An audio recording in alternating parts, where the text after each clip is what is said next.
Okay, yeah, look, the title is a bit dramatic.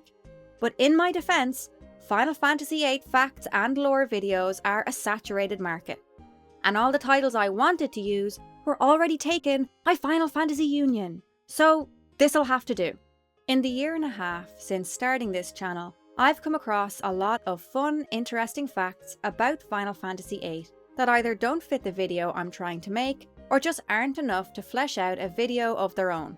So today, I'm giving those fun little facts and tidbits a loving home. These are my top 5 fun facts about Final Fantasy VIII that I'm at least 60% confident you've never heard before. Starting with everybody's favourite sorceress, Rinoa Hartley, and an interesting rumour about the woman who inspired her.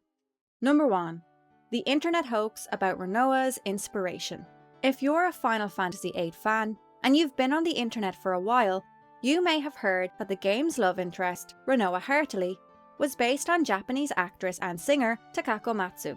This comparison was widely shared on the western side of the internet in the late 1990s and early 2000s, because Takako Matsu was the same height as Rinoa and had a song titled The Shooting Star. Not to mention that in 1997, she starred in a popular J-drama series called Love Generation, where she played a cute and strong-minded young woman with a personality not unlike Rinoa's. However, this was a complete fake. I mean, Takako Matsu is a legit actress and singer, and she did star in Love Generation and release a song called The Shooting Star, but she was not the inspiration for Rinoa. According to Sheila Knight, the creator of long-running Rinoa fan site Rebelling Princess, and the official #1 Rinoa defender on the internet since 1998, the rumour about Takako Matsu started as an April Fool's joke that quickly spiralled out of control. Interestingly, Rebelling Princess would go on to claim that Final Fantasy VIII producer Yoshinori Kitase loosely based the relationship between Squall and Rinoa on 1991 drama Tokyo Love Story, and that Rinoa was actually based on a woman Tetsuya Nomura worked with. I haven't found any sources proving or disproving either of these claims, so I guess we'll have to hope that Rebelling Princess has taken pity on us and decided not to play any more internet pranks. Number 2. The love triangle was invented for the English translation.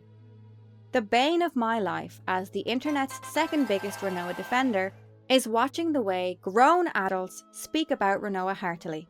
She's been called everything but a child of God since 1998, and all because she had the audacity to, wait for it, fancy 2 boys within the space of a year. Oh my god, burn the witch! Because according to the internet, you can attempt mass murder and still deserve more sympathy than a girl who flirted with 2 different boys in 1 whole year. Okay, rant over. Anyway, much of this criticism of Rinoa comes from the English translation of Final Fantasy VIII, specifically the scene in Galbadia Garden after Cypher's faux execution, where Rinoa is asked if she still likes Cypher, and replies, "If I didn't, I wouldn't be talking about it," seemingly confirming that Rinoa does, in fact, still have feelings for Cypher. But in the original Japanese version, Rinoa says something completely different. When asked if she still has feelings for Cypher, she says, "If I did, I couldn't talk about it like this," suggesting that she's reminiscing about their time together because she has already gotten over her feelings for him. So no, Rinoa does not have a crush on Cypher during Final Fantasy VIII. And even if she did, who cares? It's important to remember that video game translation is a very difficult job, but I'm still kind of baffled at the decision to make such a major change in dialogue, especially since it completely changed the meaning of the scene. But I'm curious, if you've played this game in another language other than English, let me know in the comment section. How was this scene translated in your version? Number 3. Nomura is the reason there was only one love interest. For all the love Tetsuya Nomura has given Rinoa in recent years, see my video about Kingdom Hearts for more context, it's fascinating to me that his preference for her is the reason a multiple love interest scene was dropped from Final Fantasy VIII. Fans of Final Fantasy VII might remember the Golden Saucer date, where you had the option to bring any of the game's female main characters and Barrett on a romantic interlude, depending on who you had the highest affection points with. A similar mechanic was suggested for Final Fantasy VIII early on in development, with Squall choosing to dance at the Seed inauguration ball with either Quistis, Selphie or Rinoa, based on which girl had the highest affection points. But according to Yoshinori Kitase, for this game, Nomura wanted to do the same thing, giving these values to Rinoa, Selphie and Quistis, and have their reactions changed according to the activities of the main character. However, after a lot of discussion, Nomura and Nojima decided that Rinoa had a special significance for the story they wanted to do. For example, Nomura had the idea that he wanted Squall and Rinoa to have a fated meeting at the Seed inauguration ball. When he heard that with affection values, Squall might dance with Selphie or Quistis, depending on the player, he said that Rinoa should be the only possibility. It's clear that he had a special attachment to Rinoa, so we scrapped the affection values and limited it to Rinoa only. For a brief shining moment in history, players could have danced the Seed Shuffle with Selphie or Quistis, but thanks to Tetsuya Nomura, it was Rinoa or nothing, officially making him the third biggest Rinoa defender on the internet. Now about that letter in Kingdom Hearts 2. Number 4. Final Fantasy VIII at the Olympics. Did you know that Final Fantasy VIII made history at the Summer Olympics? In 2004, Team USA's Alison Bartoshik and Anna Kozlova performed an artistic synchronized swimming duet to a remix of Liberi Fatali and Fitos Lushek Wikos Vinosek, composed by the legendary Nobuo Uematsu. According to Alison Bartoshik, the 4-minute-long routine was a reference to the myth of Medusa, the ancient Greek priestess who was transformed into a gorgon with venomous snakes for hair.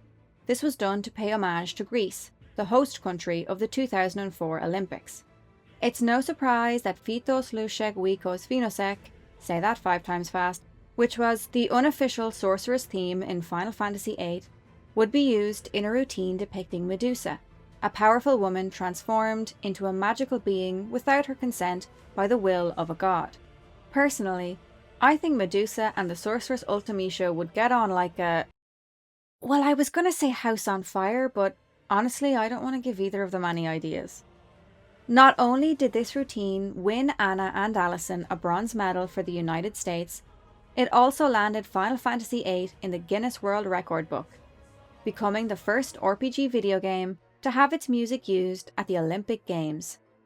The power of the sorceress, indeed. Number 5. The Gaming Magazine and the Ultimecia Screenshot. This story comes courtesy of ff8isthebest.com. The link to their original article will be put down below in the description. In November 2001, American teen gaming magazine GameNOW, the successor to Expert Gamer magazine, published a disgruntled fan letter in its very first issue, criticizing the repeated inclusion of a screenshot of Ultimecia's throne room from a previous edition of Expert Gamer. The letter read, "In what seems like every issue of Expert Gamer, in your letter section, you have had the same screenshot of Final Fantasy VIII. Let me express my feelings. Final Fantasy VIII sucked compared with Final Fantasy VII and IX. If you are going to put the same screenshot up again and again, at least put up a good one. Still, I know you will probably put it up again just to tick me off." The magazine replied, "Well, Tim, we certainly do agree with you that Final Fantasy IX is better than Final Fantasy VIII. However, we do believe that Final Fantasy VIII was far superior than Final Fantasy VII. Of course, that's just our opinion. Regarding the repeated picture, we honestly don't know what you're talking about. We haven't noticed any such thing. Still, we will not print anything in our magazine that is deliberately trying to upset our readers." GameNOW would go on to include that exact image of Ultimecia's throne room in every issue they could, almost every month, until the magazine was shut down in January 2004. Whereupon, the petty geniuses running the magazine printed out a full-page poster version of the screenshot in its final issue that readers could tear out and hang on their wall. But if you thought that was the end of the story, I'm delighted to tell you that GameNOW had one last trick up their sleeve. Phil Salvador, a video game historian and one of the people behind ff8isthebest.com, discovered that when you line up the physical copies of each issue of GameNOW magazine, a very familiar image starts to appear. If you're gonna be petty, it might as well be for a good cause. And what better cause could there be than defending Final Fantasy VIII? Those were my top 5 Final Fantasy VIII fun facts. Let me know in the comment section if you've heard of any of these before, or if you have another fun fact that you'd like to share with the rest of us crazy people still here talking about Final Fantasy VIII. See you next time. Bye!